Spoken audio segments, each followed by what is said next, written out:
Медиа Гулиза Чудубаева. Енді эки суроо бар, ал кыскача. Депутаттар 2-3 жолу Алымкадыр Бейшеналиевдин иши боюнча козгоду эле сурады. Эмне үчүн прокурор, бир да прокурор не наказан. Анткени дело возбудили, потом сразу же дело закрыли, по ошибке сказали. Почему никто не наказан? И второй вопрос. Говорили о разногласии внутри силовых структур. Прокомментируйте, пожалуйста. Может.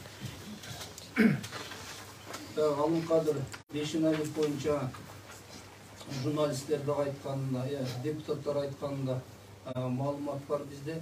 Негизинен козголгон кылмыштердин баары кылмыш жазык процессуалдык кодекстин талаптары боюнча биз жалпы көзөмөл коррупция башкармачылыгы жогоруда айтып кеттим го маалыматтарда. Ошонун негизинде текшерүүдө аныкталган кылмыштын белгилери бар деп биз кылмышты козгогонбуз. Кылмышты козгогондо ал кылмыш далилденет, бул сотко жетет деген ишенич болбойт да. Бизде кылмыштын белгилери бар экендиги билинсе кылмыш козгойбуз. Ошол тараптан кылмыш козголуп тергелип жаткан, бирок Ички иштер министрлигине баягы министр менен биздин арабызда кандайдыр бир пикир келишпестик болду да билесиздер. Ал киши бир нече жолу маалымат массалык каражатына кайрылды. Бирок биз тараптан эч кандай жооп берилген жок.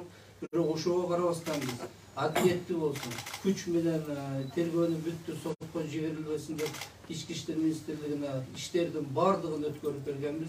Алар тергөө жүргүздү. Тергөөнүн жыйынтыгы менен кылмыштын курамы деп чечим кабыл алышты. Биз ошого макул болуп, ошодон токтоду. Ал эми Бейшеналиевдин укугу бузулган боюнча арыз менен кайрылса, биз тиешелүү кызматкерлерди эгер ошондой аракеттер болсо биз карайбыз. Бүгүнкү чейин арыз түшкөн жок, андай маалымат жок бизде.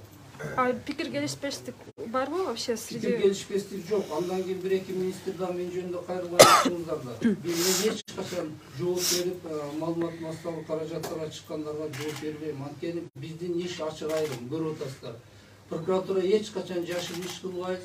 Бирөөнүн кызмат абалынан пайдаланып, тугунтуктап, же бир кандайдыр бир келишпестик менен иш козгобойбуз.